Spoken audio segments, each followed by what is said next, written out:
record. And you already got Velcro on your dash. Sweet.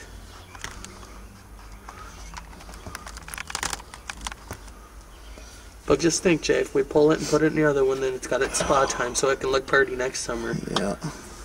Then you can have the 400 built by then too.